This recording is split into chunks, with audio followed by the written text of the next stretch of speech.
지금까지 고속열차 예매전쟁의 원인과 대책을 알아봤습니다. 표구하기 힘든 고속열차와 고속선 포화 상태,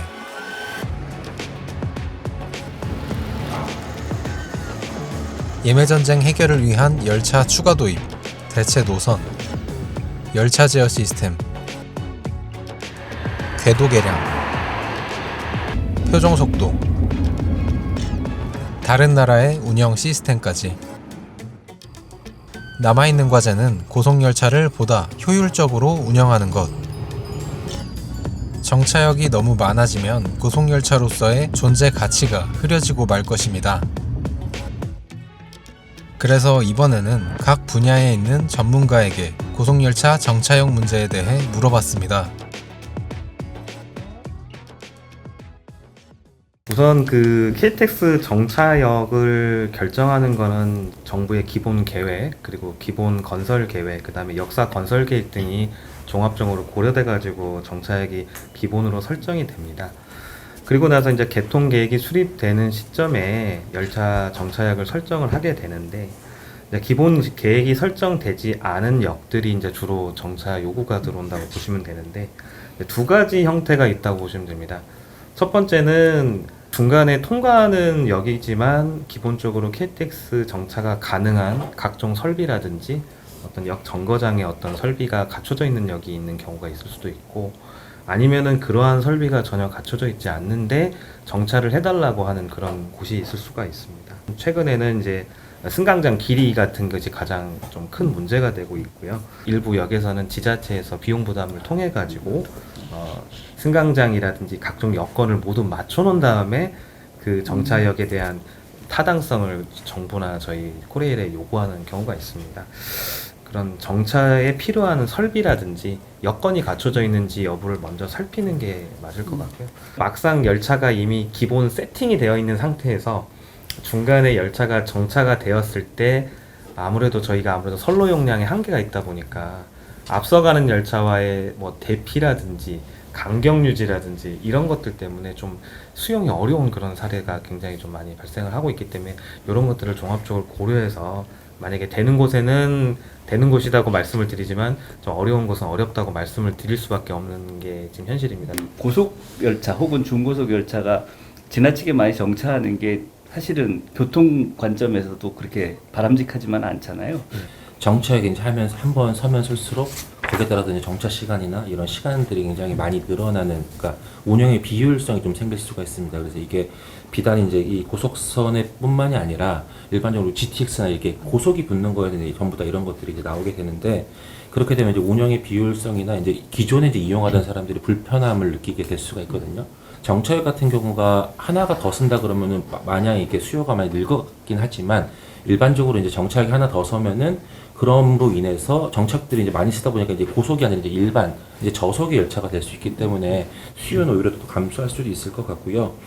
우리가 일반적으로 사람들의 수요 패턴을 보면은 거의 대다수가 한 절반 정도는 도시 내에서 이동을 하고요. 그 절반의 한 30-40% 정도는 광역권 간의 이동, 뭐 서울과 경기도 간의 이동, 그런 것들이 이제 이런 KTX나 중고속 열차를 이용하는 사람들은 10% 정도 수준밖에 안 되기 때문에, 그리고 그 사람들은 매일의 통행을 소화하는 게 아니라 어떤 특정한 이벤트를 위해서 통행을 하는 겁니다. 그렇기 때문에 열차가 도시에서 두 가지가 된다 그래서 좀 더 수요가 증가한다, 이거는 조금 잘못된 생각인 것 같고요. 사람들의 통행 패턴상 내가 어떤 이벤트가 있을 때 그럼 열차가 두 개다, 그럼 접근 가능한 역 중에서 하나를 선택을 하는 거거든요. 그래서 다른 역사의 수요를 전환되는 것이지 그게 수요가 순증하지는 않을 것이다, 그렇게 보는 측면이 있습니다. 우리가 이제 지자체에서는 추가역을 달라고 하면서 굉장히 많이 드는 해외 사례가 이제 프랑스 사례예요. 그래서 파리에는 고속철도역이 4개나 있잖아요. 그래서 그게 동서남북으로 가는 고속철도역이 다 있는데 근데 그거는 잘못된 사례예요. 왜냐면은 그 파리에 그 역이 4개나 있는 것은 다 시발역이에요. 그리고 시발역이고 이 역들이 서로 연결이 안 돼 있습니다. 근데 이제 우리는 그렇지가 않잖아요. 보통 한 도시에 역이 2개 있을 경우에는 옛날에 이제 무궁화라든지 뭐 새마을 뭐 이런 게 이제 섰던 그런 경험이 있었던 거기 때문에 고속이나 중고속에는 어울리지 않는다, 이렇게 생각을 하고, 또 국토부에는 그 원칙 같은 게 존재할 것 같습니다. 그 수요와 효율성을 둘 다 이제 고려를 해야 되는 거잖아요. 그 효율성 측면에서 본다면 또 이제 중고속 열차 같은 경우는 속도도 사실 그 EMU 260이니까 260km까지 낼 수가 있고 그 표정 속도 측면에서도 한 150km 정도를 목표로 하고 있는데 만약에 이제 수요만 고려를 해서 이제 정차역을 선정을 하게 된다면 표정 속도 측면에서 많이 또 손해를 볼 수가 있고 제가 알기로 정차역이 하나 늘어날 때마다 시간이 한 5분 5분에서 7분 정도 내외로 손실이 좀 있다고 하는데 이제 그런 손실과 또 이제 정차를 했을 경우에 얻어질 수 있는 이득 간에 어떤 관계가 있을지 좀 잘 살펴봐야 될 것 같습니다.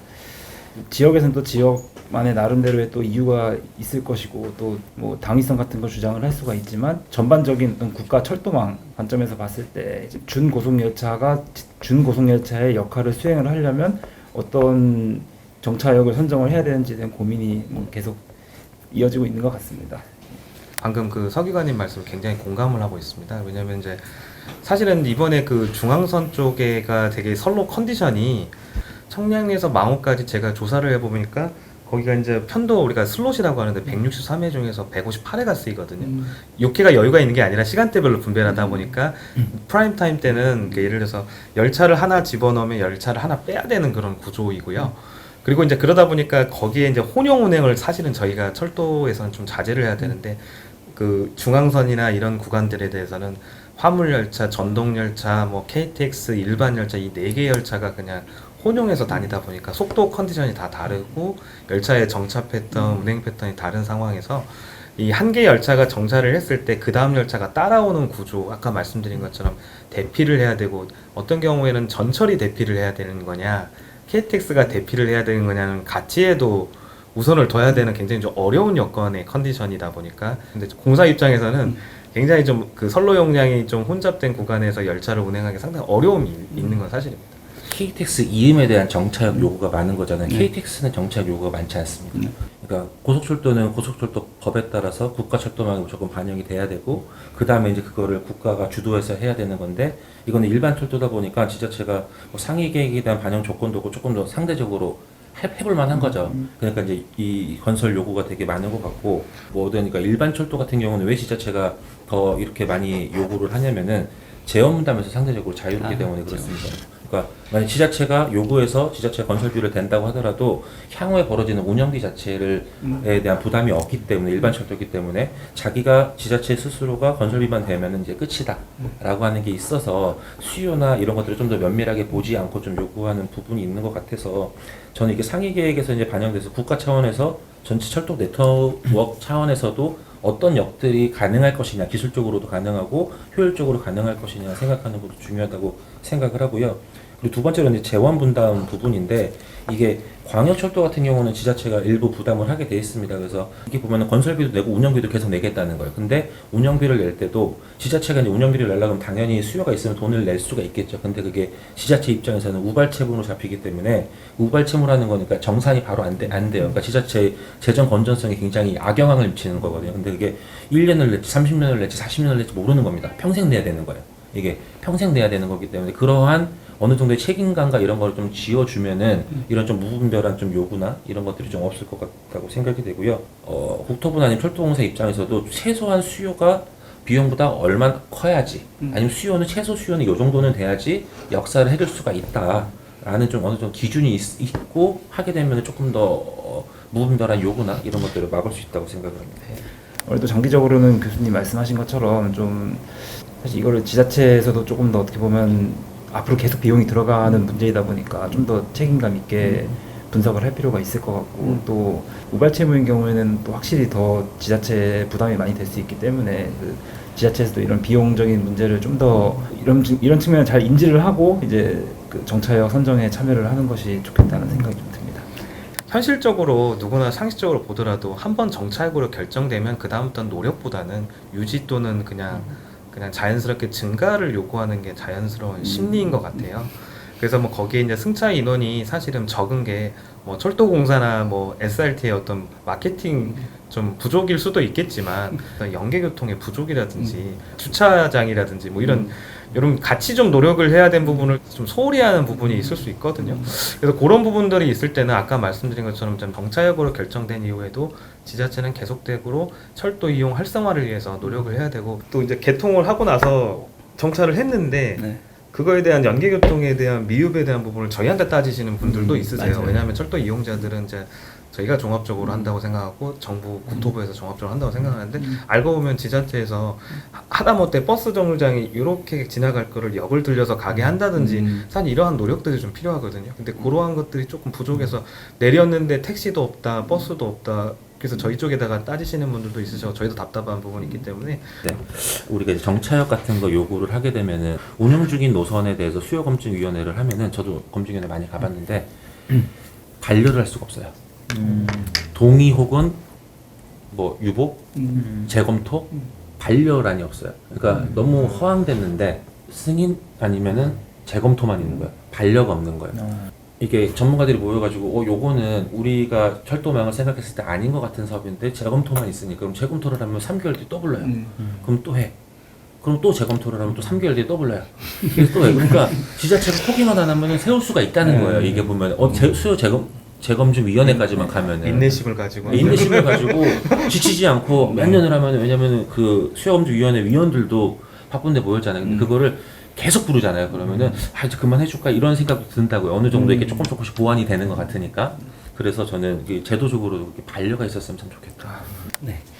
뭐 저도 한 말씀 드리자면 철도 운영과가 이제 과거부터 굉장히 그 운영에 대한 원칙을 확립하고자 하는 노력을 많이 하셨어요. 특히 이제 3차 국가 철도망이 2016년에 고시되고 난 다음에 당시에 이제 저 등이 좀 참여해가지고 철도 운영 전략이라는 걸 한번 마련했고, 그 마지막 저 결과물로 당시 이제 철도 운영 지침 뭐 이런 것들을 하나 만들어서 고시를 하자라고 해서 그 당시에 가안이 나왔던 적이 있거든요. 거기에 보면은 정차역을 선정하는 원칙 뭐 이런 것들이 좀 나와 있어요. 뭐 몇 킬로 이상이어야 된다 뭐 이런 것들이 다 있는데, 결과적으로 그게 지침화되지 못했거든요. 고시가 되지 못했어요.